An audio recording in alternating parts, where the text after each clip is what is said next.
There's also this, I wrote this down because you brought up the Eurodollar. There's this general belief that when commodities, especially now oil, natural gas, and also food commodities, when they're rising in price, the dollar cannot be running. But someone I spoke to, Menachem, by the way, I mentioned it's a friend of mine that actually introduced me to you. He brought up an interesting point that maybe in a world where the majority of the commodity buying happens in the US dollar, in the euro dollar is what it gets used to, make the majority of the buying happen, higher commodity prices could actually result in more demand for the US dollar. Do you think that Yeah, claim is valid? Does that make sense to you? it is, and it is in a sense. We've seen this in the 1970s too. It's tricky. The terminology is a little bit tricky, but yeah, I think overall what happens is it leads to redistribution. So demand for dollars shifts from certain places, as does the flow of dollars. Think about it from the perspective of an oil producer.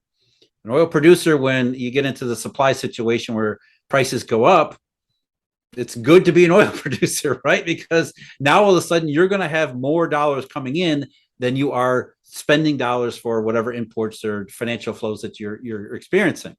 So it's net positive for oil producers, but yet it becomes net negative for large oil importers. So like India, for example, or Japan. Japan's a perfect, maybe even better example, where they have to import nearly all of their energy and food consumption needs. India is more energy than food.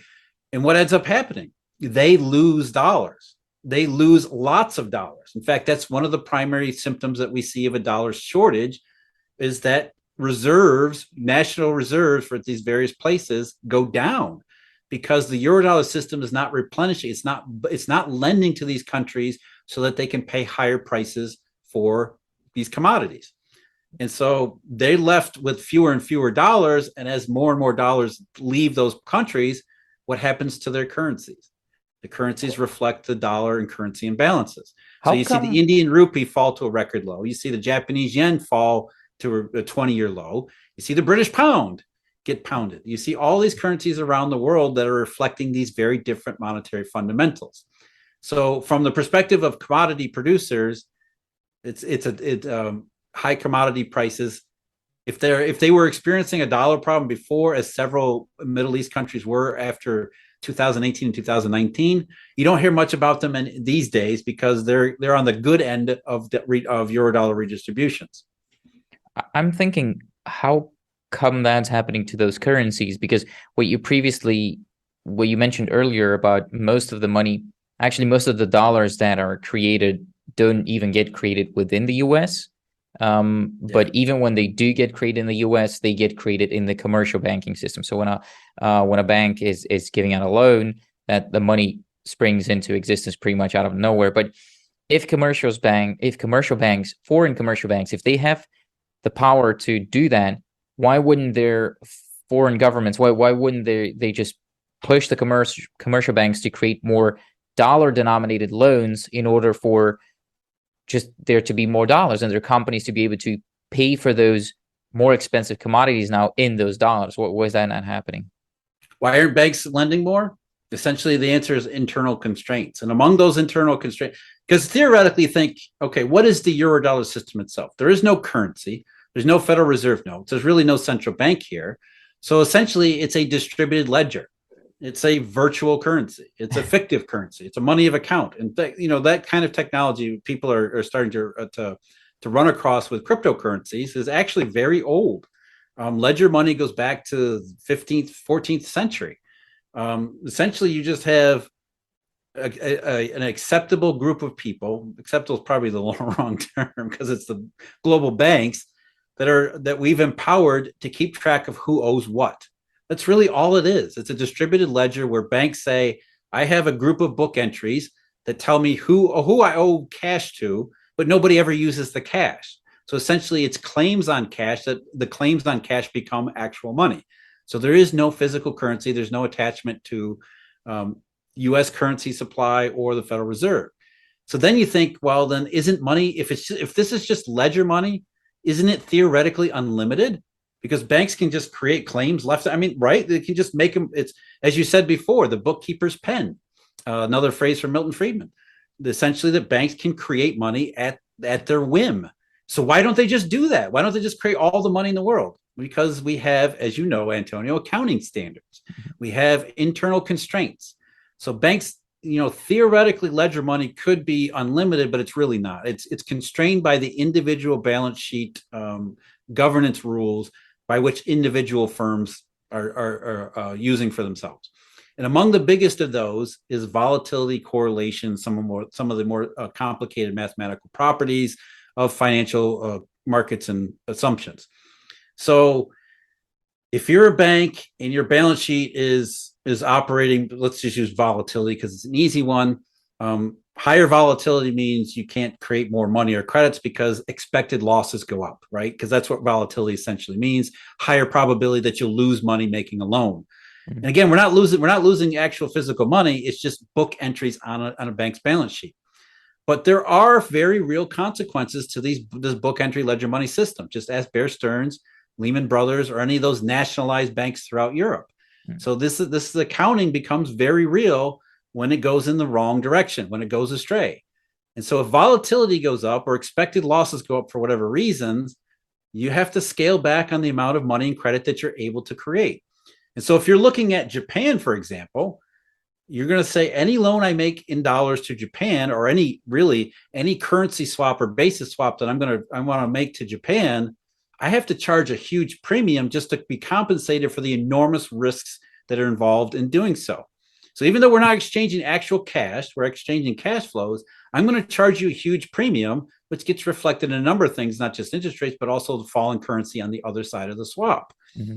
And so that's what really restrains banks from just creating money out of thin air to pay for all these things, because eventually it has to go on a balance sheet and an income statement. And if there are losses that go through the income statement, that has very real ramifications for the institution, as we saw in the 2008 crisis. So volatility and correlation, those kill money creation more than anything else out there. And if you're looking at some of these the countries around the world that are experiencing high import drains, those are huge risks that you just can't take without charging a huge premium. And so you can't. That's why banks aren't lending to make up the monetary deficits, because they're looking at India, they're looking at New Zealand and other countries around the world that are at the wrong end of these redistribution and saying it's just too risky, can't do it. Part of the reserve requirements, or I think completely, were waived by the Fed, right? And I was thinking if you maybe think that had anything to do with them anticipating more supply of treasuries that were going to be soaked up because commercial banks could create more loans without the reserve requirements. Do you think that happened? Well, yeah, there's a couple of different things. Reserve requirements go back to actual physical currency. What the Federal Reserve did in 2020 when it reclassified M1 and M2 was essentially say that nobody uses currency. And that's been true for over a century. I think that's another thing that people don't realize. Just the monetary fundamentals that we all get wrong, essentially, is basically all of them. When you ask somebody what is money, chances are they're going to reach in their pocket if they have a physical piece of paper that has a government's logo and everything on it. They say that's money. But hand-to-hand currency like that hasn't been used in any substantial proportion in any modern economic system since maybe the 1910s or 1920s. We've been on a ledger money system for over a century, yet nobody realizes it. Nobody stops and thinks about it. So physical currency is about reserve requirements are about physical currency. That was one of the problems in the 1930s, was that people converted their paper ledger money liabilities into physical cash because they were afraid of the banking system. Well, we went through a 2008 crisis that was in every way a bank run, but nobody converted their liabilities into physical cash, because physical cash, you don't use it. What ended up happening was you had banks panicking, not the public. So there is no use for physical cash, not really, not in any meaningful sense. So what the Fed did in 2020 was say, we don't need reserve requirements because nobody uses cash. And the more we go in the direction of electronics, the less cash gets used as it is. You talk to people who work in the banking system. The only cash that anybody ever used was from ATMs, and even ATM use has gone way off the charts. I mean, it's fallen through the floor. There is no use for physical cash, so there's no use for reserve requirements. Now, as far as the other issue about treasuries and balance sheet constraints, there's a couple regulations that banks do have to pay attention to. Basel III rules, like that basically reflect the size of their balance sheet and how much of a government charge, the SLR, that the governments are going to impose upon capital constraints, and some of the balance sheet numbers that banks use to balance their liabilities and assets. What the Fed did was say, if you buy a bunch of U.S. treasuries or you get a bunch of bank reserves from the Fed, we're not going to count those for the first initial crisis period against your balance sheet regulatory requirements, because we want you to buy a bunch of treasuries. We want you to hold a lot of bank reserves. We want you to be very liquid. And so for the first year, a little bit over a year, they essentially removed the SLR requirement for buying treasuries and holding bank reserves. But then they reimposed that last year, and it didn't lead to a crash in the treasury market. It didn't lead to any major problems because banks were only too willing to own safe and liquid assets, which gets back to what we originally talked about, low interest rates. If banks are willing to own safe and liquid assets, and only safe and liquid assets, what does that tell you about their perception of safety and liquidity? So when treasury rates go down or are down compared to other rates, such as short-term rates at the Fed, that means safety and liquidity are being prioritized in an unusual way. And so low rates are a sign of tight money or lack of safety and lack of liquidity. And that's what we've seen in the yield curve and curves around Europe and all over the place that are inverted. They're telling us the demand for safe and liquid assets are in high demand. And that goes along with all these other things that we're seeing with, currencies falling, reserves leaving from foreign countries around the world. It's all telling us that we're in this tight money regime, which is contrary to inflation. Didn't volatility in the bond market go like massively down or something though? Well, volatility in the bond market's gone up because of the Fed pushing on the short end of the yield curve, and the ECB in that respect too. But there's other mechanics that are involved. But so you look at the short end of the yield curve, which is influenced by the Fed and its various alternatives like the RRP or IOER, and that short end of the euro curve, short end of the Eurodollar futures curve, any money alternative is going to be influenced by the Fed's alternatives. Then you go further down the curve into middle and longer term treasuries and bonds that are more influenced by perceptions of safety and liquidity over the intermediate and longer term, which means the bond curves behave independently from the Federal Reserve, which is why right now the U.S. Treasury yield curve is more inverted than it's been in, I think, 3 or 4 recessions, because demand for safety and liquidity that far down the curve away from the Federal Reserve influence is through the roof. And of course it's through the roof because we see all of these warning signs, not just in markets, but events. I mean, what happened in the UK was less about the UK than people think. We've got dollar swaps being accessed in Switzerland now. I mean, there's all sorts of signs that money in the Eurodollar money is exceedingly tight, and it's causing enormous problems around the world. So you don't think there's the danger of monetary oversupply has increased over the last 2 years? Not at all. I think it's still the opposite. And you see that in most of the statistics. When you actually look at the data, you don't see a sharp spike in, I mean, yes, M2, but everything else that tells us about the monetary system outside of M2, you never saw a sharp rise in the yield curve.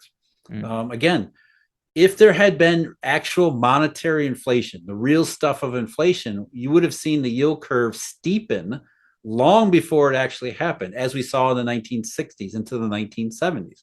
Long-term interest rates and yield curve spreads went higher, anticipating the inflation that continued for 15 years, when we actually had flattening happen since the middle of last year.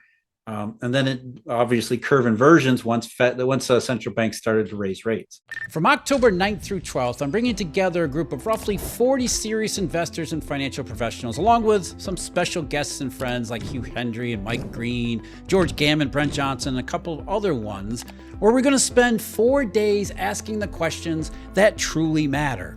What happens next? Where are the biggest risks being mispriced? Where are the opportunities? What should change our minds? And how should we think about positioning around it? This is not a conference built around speeches. It's a small room built around discussion, some disagreement, and actionable advice. So if you manage some meaningful capital or you're seriously interested in all of these questions and finding answers to them in a very small, intimate setting, apply below.